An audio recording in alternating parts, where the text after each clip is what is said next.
Gravando? Isso aí. Muito bem. Hoje a gente vai fechar esse assunto, né?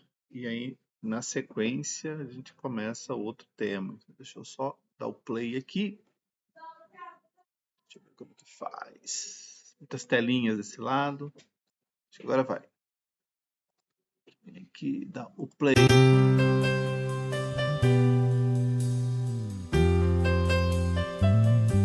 Maravilha. Semana passada nós iniciamos, né, esse assunto relacionado com suicídio, né, com esse tema que é super sensível. E a ideia hoje é terminar esse assunto, né, de poder ir para outras guerras espirituais que acontecem na mente.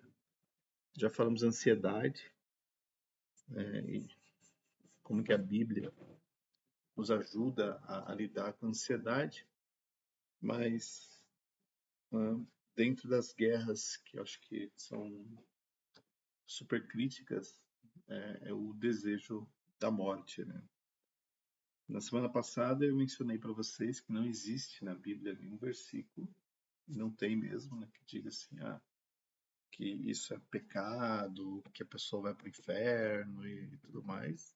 Mas isso é muito mais resultado de uma interpretação de outros textos que as pessoas querem que falem da mesma coisa, mas não falam.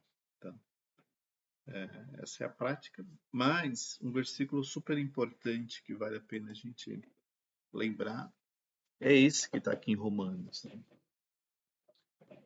Que nem a morte, nem a vida, nem anjos, nem principados, nem as coisas do presente, nem do futuro, nem os poderes, nem a altura, nem a profundidade, nem qualquer outra criatura poderá nos separar do amor de Deus que está em Cristo Jesus, nosso Senhor. Então, esse é um versículo super importante, porque mostra que esse amor e o amor de Deus é a chave da salvação, porque se a gente conectar isso com João 3,16, a gente vai ver que lá diz que Deus amou o mundo de tal maneira para que todo aquele que nele crê não pereça.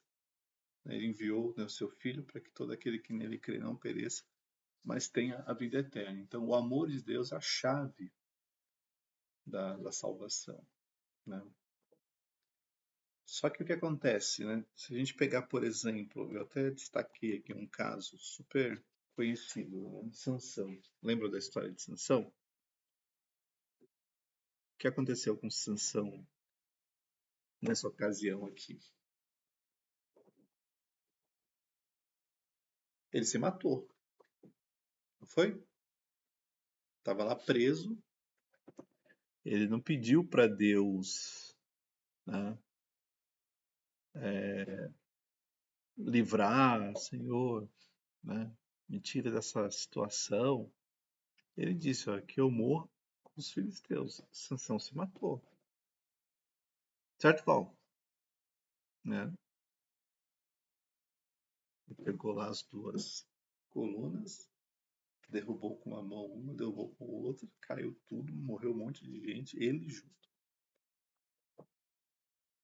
E no final desse texto a gente vê que os pais de Sansão e os seus irmãos, né, a família de Sansão, foi lá no meio dos escombros, encontrou o corpo dele, sepultou o corpo dele junto com o corpo do seu pai, né, que já tinha falecido naquela época. Né?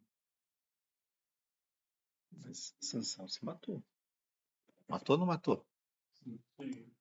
Se a gente for olhar lá em Hebreus, no capítulo 11, vamos lá para Hebreus, capítulo 11. E até então ele sabia que se derrubasse aquilo, não ia sobreviver, né? Não tinha o que fazer, né? Não ia escapar, né? Ali para ele era o fim, né? Aqui a gente vê, ó, né?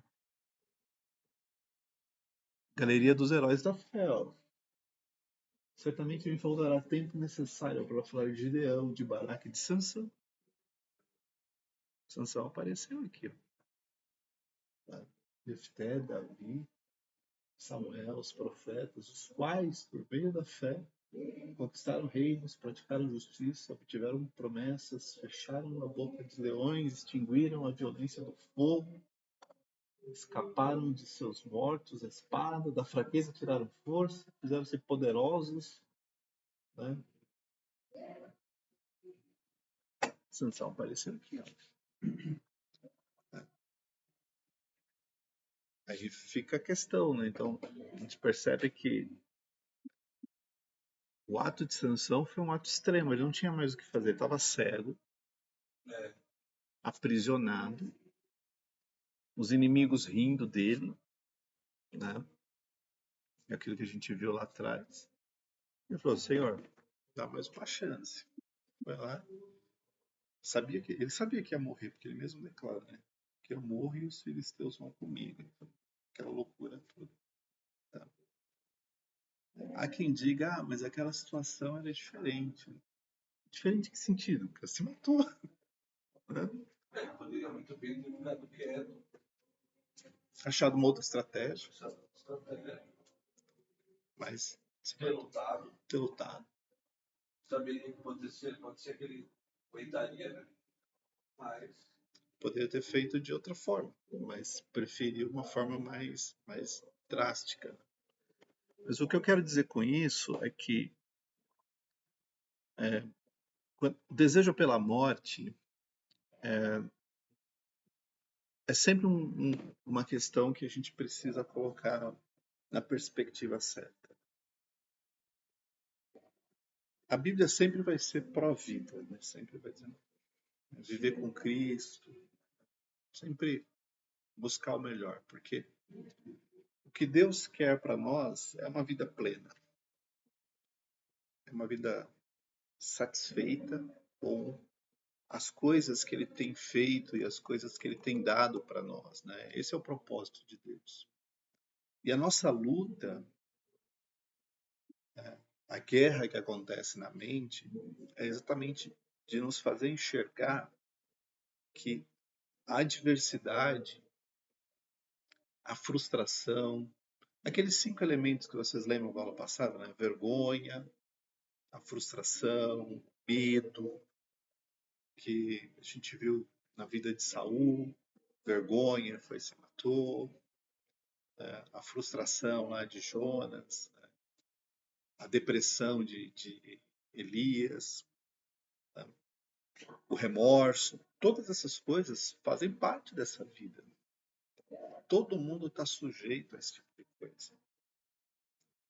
E o desejo de Deus é que a gente saiba lidar com essas coisas, com essas dificuldades, e busque sempre superar essas dificuldades, ou pelo menos aprender a não sofrer com elas, que eu acho que a principal questão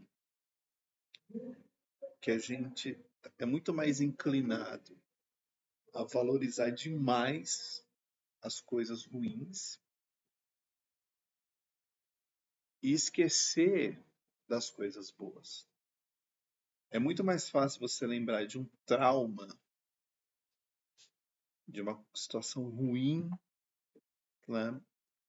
Ela é muito mais fácil de ser lembrada do que de uma situação boa. Né? E se você colocar na balança, as situações ruins, elas marcam mais a vida das pessoas. Ok, elas são ruins, elas trazem realmente essas marcas, mas a gente nunca coloca na balança também as coisas boas para tentar encontrar um equilíbrio. Né? Encontrar um equilíbrio. Né? Se a gente está sempre nesse desequilíbrio, sempre achando as coisas ruins, sempre achando as coisas difíceis, sempre achando que não dá, que está sempre dando errado, que nada está funcionando, né? A gente pira, a gente entra numa espiral de achar que a vida não tem valor, que nada faz sentido, que as coisas nunca funcionam, que tudo dá, né? Nada dá certo. E as coisas não são dessa maneira, assim, né? Eu acho que o principal problema, né, não o principal, mas um dos problemas que a gente vê acontecendo, né, nas nossas cabeças, na nossa mente, é que a gente não sabe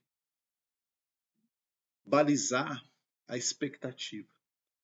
A gente sempre põe expectativas muito altas para as coisas que a gente quer, e aí quando a gente não tem, quando a expectativa está muito alta e a gente não consegue, a frustração é sempre muito maior do que a pessoa pode imaginar.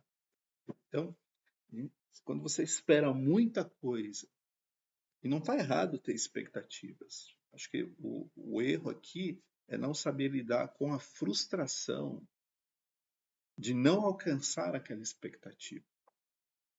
Tá? Quando a pessoa não consegue lidar com essa frustração, ela sofre demais, demais. Porque para ela parece que tudo aquilo que ela fez foi em vão, não serviu para nada, não teve valor nenhum.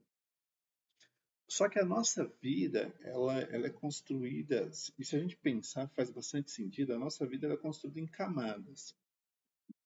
Né? E uma camada sempre vai colocando em cima da outra. Né?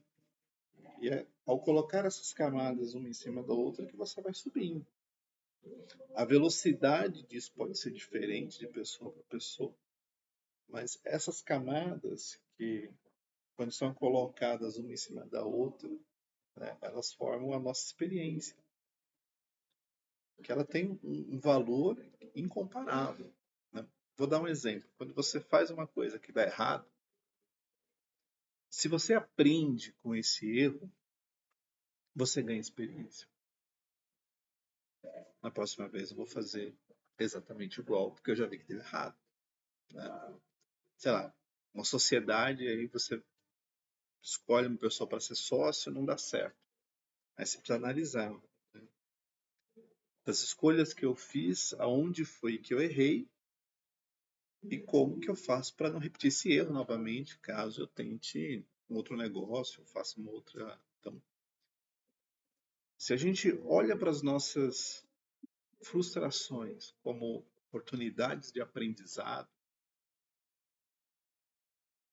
muito melhor do que a gente olhar para as nossas frustrações como situações de fracasso. Se a gente achar que tudo aquilo que dá errado é um fracasso, e consequentemente nós somos fracassados, a gente sempre vai estar nesse fundo de poço ou nessa espiral que eu comentei para vocês e que leva a pessoa cada vez mais para o extremo, né? Para a decisão drástica de querer tirar a sua própria vida.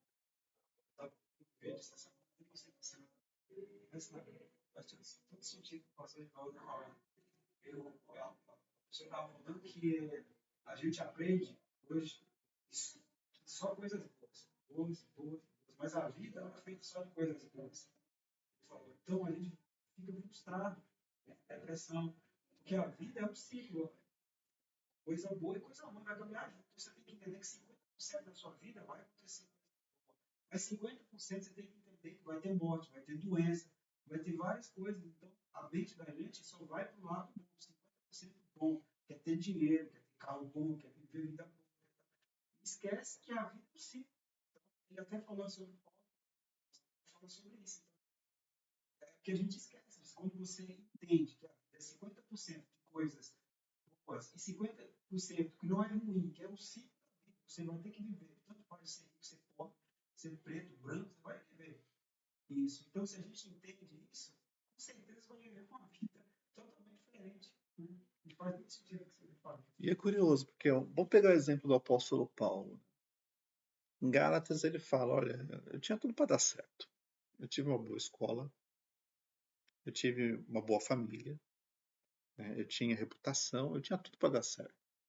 Mas eu troquei tudo isso por Cristo.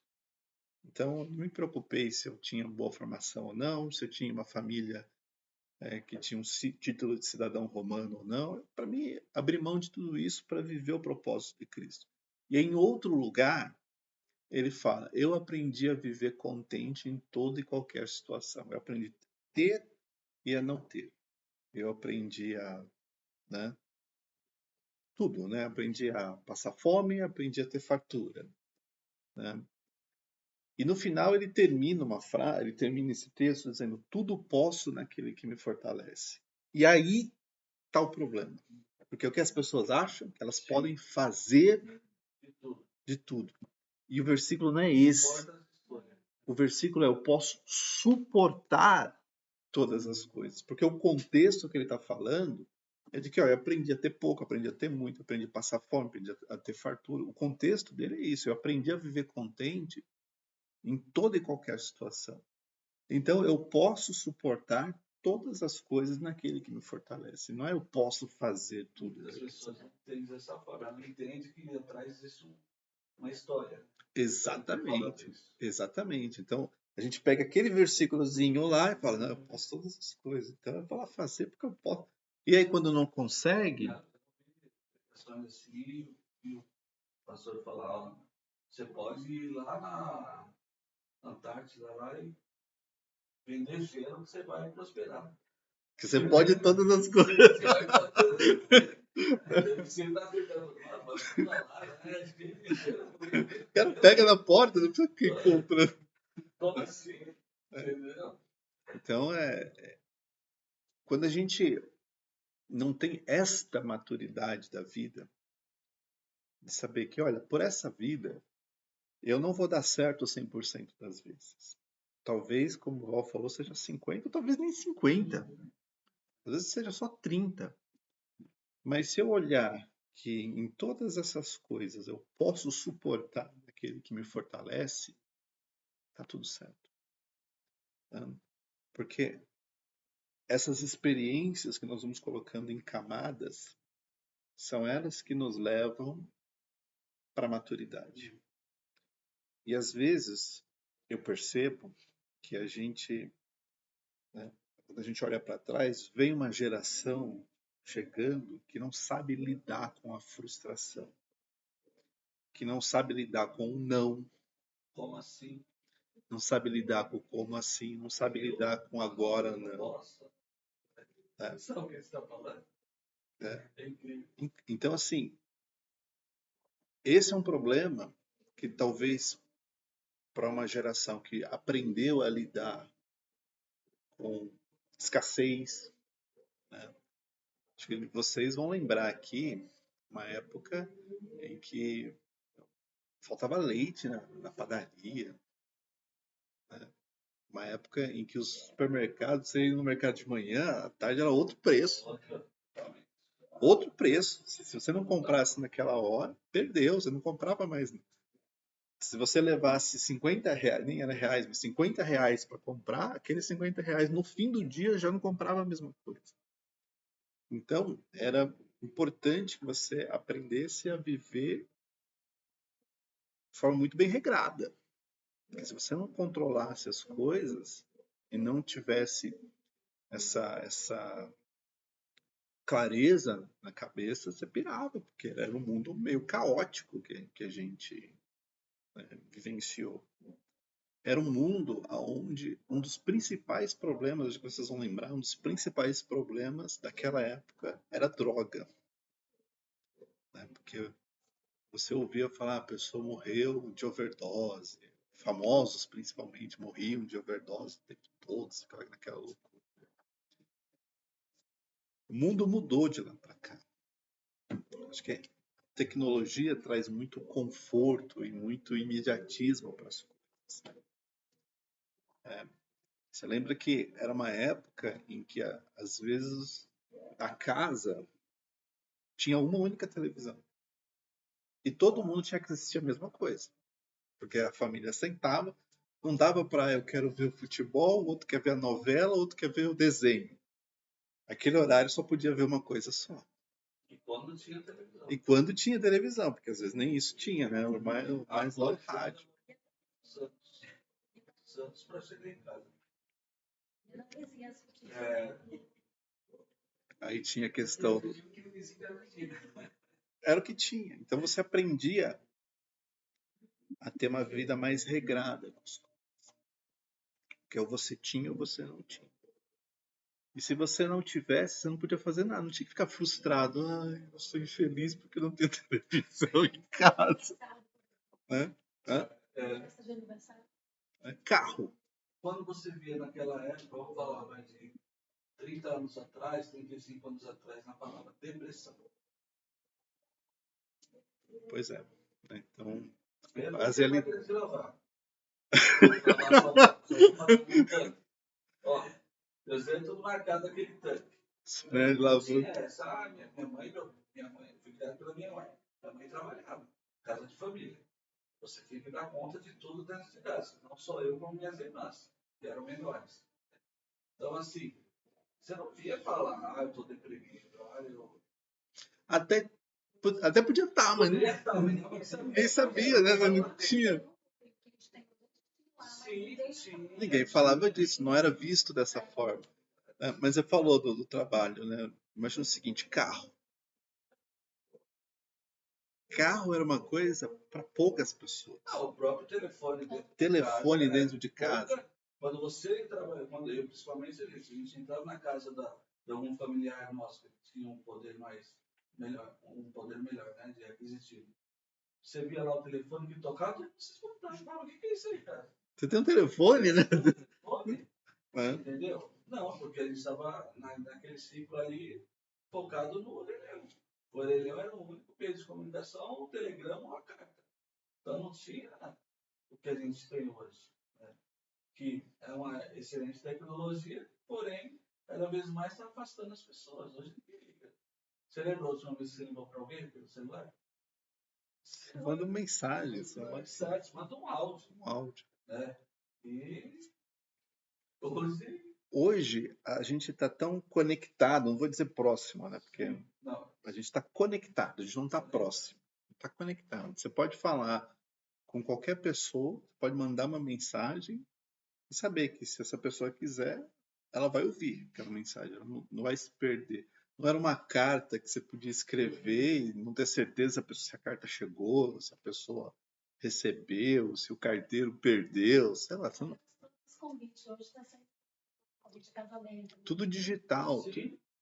Então, a gente, né, como nós, né, e aí eu conecto naquelas primeiras aulas que nós falamos de geração, né, como nós acompanhamos essa transformação que aconteceu, vou dizer assim, nos últimos 20, 30 anos, a gente, né, viu a TV entrando em todas as casas, a gente viu os telefones entrando em todas as casas, depois, né, a internet, depois o carro, depois o celular. Hoje, vocês terem uma ideia, tem mais celular no Brasil do que TV. Sim. Né? Então, tem mais celular no Brasil do que TV. Né? Então, o mundo ficou mais conectado. Só que hoje, o que a gente percebe? A gente percebe um desejo pela imagem. As pessoas, elas, por alguma razão, elas precisam mostrar que estão bem. E a opinião dos outros. Porque isso, né, mexe com a opinião dos outros. A semana, não sei se vocês já ouviram falar, mas teve, se vocês viram, teve um cantor que ele está completando 70 anos, não um cantor popular, não evangélico, mas... E ele falou, olha, eu já não vou mais na TV. Né, porque a TV, ela tem aquela briga por audiência.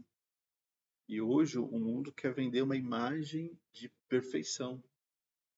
Todo mundo tem que ser muito bonito, tem que ter o corpo escultural, tem que ter aquelas ideias que são aceitáveis para todo mundo. Você não pode pensar diferente, porque senão você é cancelado.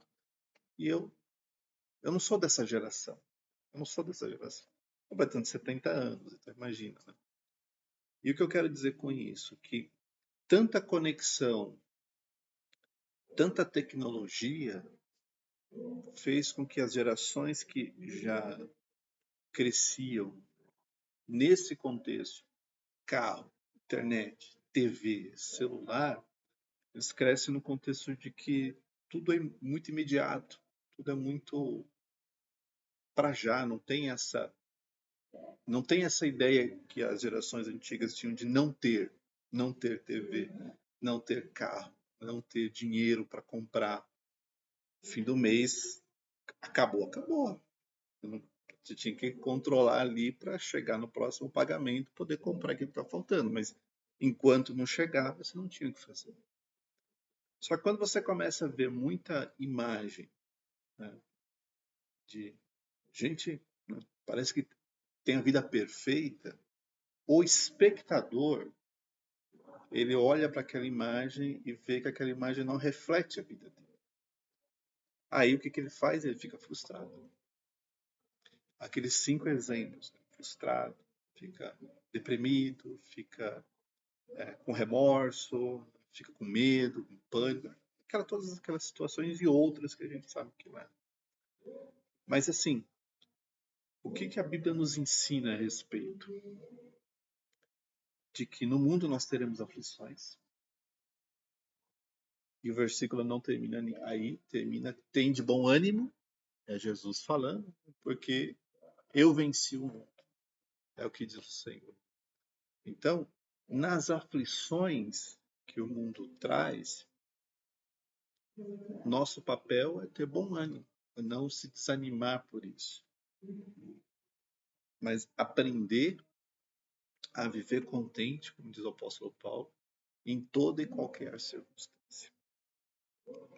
Porque ou a nossa esperança está em Cristo, ou a nossa esperança está nas coisas desta vida. Se a nossa esperança estiver nas coisas desta vida, nós estamos mal. Porque, né, o que a Bíblia diz a respeito das coisas dessa vida? Que você pode ter, ou você pode não ter. A equação é bem essa. Né? Você nunca vai estar bem 100% das vezes. Porque às vezes você fica doente, às vezes um familiar morre, às vezes vem, né, muda o governo, fica aquela loucura, inflação, mexe com os planos das pessoas, né? A gente querendo trocar de emprego, eu falo assim, eu não vou trocar porque eu não sei como que tá.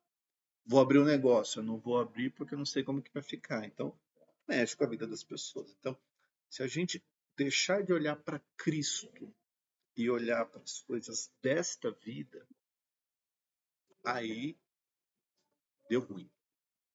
Por isso que para a gente vencer o desejo de dar fim na vida, de acabar com tudo, a gente precisa ter Cristo como alvo.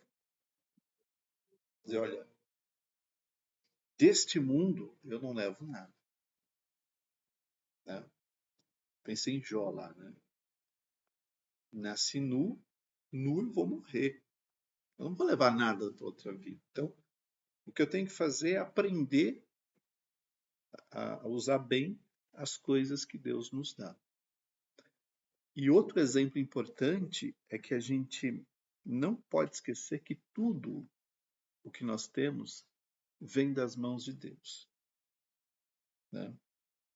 E outra coisa que a gente não pode esquecer é que o versículo que diz todas as coisas cooperam para o bem daqueles que amam a Deus, coloca todas as coisas, não só as coisas boas. As coisas ruins também fazem parte de todas as coisas. Então, esse é o aprendizado que a gente precisa ter. E o grande desafio que eu percebo nas pessoas é que as pessoas elas veem as coisas ruins e sofrem, ao invés de aprenderem. Né? Sofrem. Né? E o segredo não é sofrer, porque sofrer é o caminho mais rápido, fácil e direto. Você simplesmente deixa sofrer. O caminho mais difícil, o caminho que vai demandar energia é o aprendizado. Vocês sabem, aprender não é fácil. Tem coisas que até é fácil, mas tem coisas que não é fácil. Né? Por exemplo, para uns, dirigir é fácil. Cara, entra em qualquer carro, até ônibus, caminhão, o cara não deu uma volta no quarteirão já aprendeu. Para outros, dirigir é assustador, porque é muita retrovisor aqui, retrovisor ali, é o controle no pé, carro passando, gente passando, cara. Então, cada um tem a sua forma de aprender. Para uns, aprender algumas coisas é fácil, para outros é difícil. Mas todos nós temos condição de aprender. Acho que o que talvez seja o grande ponto aqui é tem gente que não quer aprender, quer só sofrer. Porque sofrer, por mais que seja doloroso, é o caminho mais direto, mais simples. Você senta lá e sofre. E a Bíblia sempre nos ensina que a opção que a gente tem que fazer é não se conformar. Não se conformar com o presente século, mas transformai-vos pela renovação da vossa mente, para que você possa experimentar qual é a boa, a perfeita e agradável vontade de Deus. Então, se eu quero simplesmente sofrer, eu nunca vou experimentar essa boa, perfeita e agradável vontade de Deus. Agora, se eu pego uma coisa ruim e tento aprender com ela, e não é imediato, porque cada pessoa tem o seu tempo. Às vezes, tem pessoas que precisam sofrer um pouquinho para, sabe, meio que lavar a alma, sabe? Chora tudo que tem que chorar, levanta e vai. Mas não fica chorando a vida toda. Quer ver um exemplo? Davi.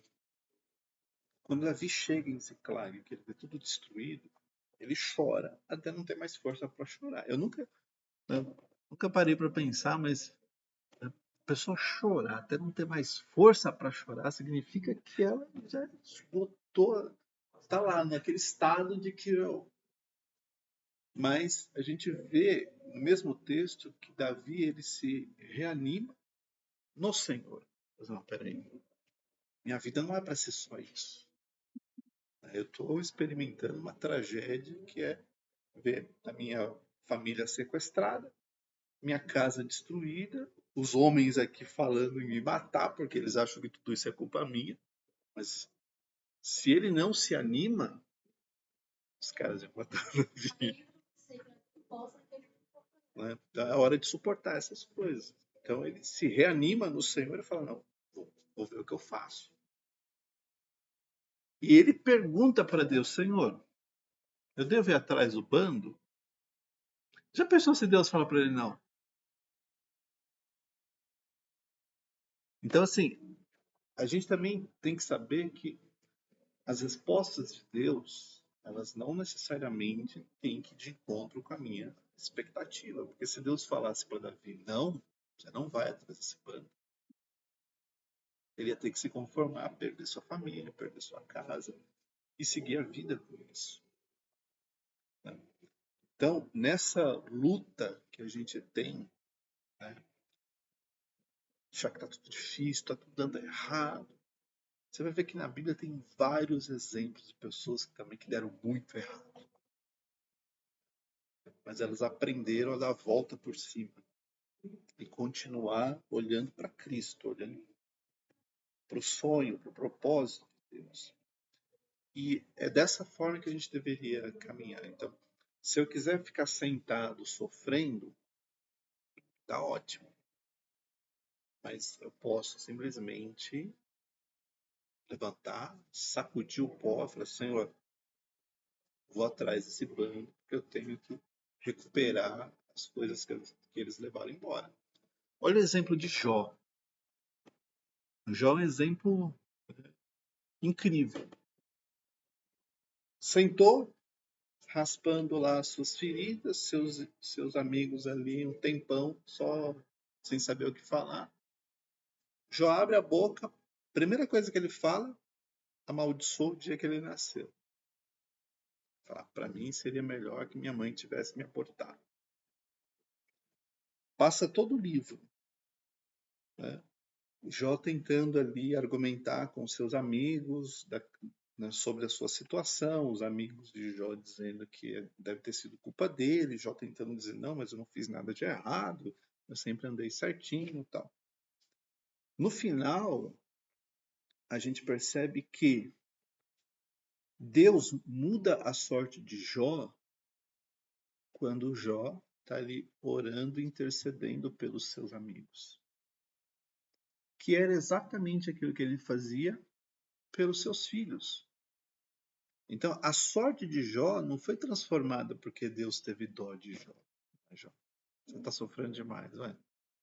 Pronto. Estalei o dedo, sua vida vai mudar. Deus falou assim, ó, agora vocês vão falar com o meu servo Jó, ele vai orar por vocês. E a Bíblia diz, enquanto Jó orava, né, intercedia pelos seus amigos, Deus mudou a sorte de Jó. Deus só mudou a sorte de Jó porque Jó voltou a ser aquele Jó intercessor. Porque você lembra no começo, o que ele fazia? Ele sacrificava a Deus pelos seus filhos, preocupados dos filhos terem pecado nessas festas, ter, né, profanado o nome do Senhor, ter blasfemado, essas coisas todas. Ele ia lá e oferecia um sacrifício, né? Como pai, né? E também como intercessor dos filhos. E lá ele retoma esse papel. Então, é ao retomar esse papel que a vida dele tem essa guinada. Então, o que isso significa? Que enquanto a gente ficar sentado, reclamando, a sorte não é transformada. A sorte só muda se você fizer aquilo que Deus espera de você. Uma coisa que eu estava lendo no livro de Jó sobre a conquista, porque assim, a gente vê que Jó, a vida de Jó voltou a ser próxima. Eu comecei a ler Jó novamente, entendi uma coisa também. Olha a fidelidade de Jó. Porque a gente, se você for ler, parece que a vida de Jó foi transformada de um dia para o outro. Jó voltou a prosperidade, voltou. Na verdade, não foi. Jó ainda demorou um tempo para ter. Olha só a fé de Jó, que mesmo assim ele não foi de um dia para o outro. Às vezes a pessoa lê e fala que Jó voltou e de um dia para o outro já ficou rico. Sim. Ser próximo. Demorou muito tempo para voltar. Até ter todas as coisas de novo, até ter os filhos que nasceram de novo, não nasceu tudo de uma vez. Eu, final, e se você meditar, você fala, não é assim. Porque às vezes a gente volta de uma decepção e você pensa assim, de um dia para o outro vai voltar tudo normal. Vai demorar um tempo. Se você não tem o tempo de Deus, de oração, e ali está junto com Deus, vem a frustração. Fala, pô, eu tinha tudo, perdi e voltei. Deus, e aí acontece.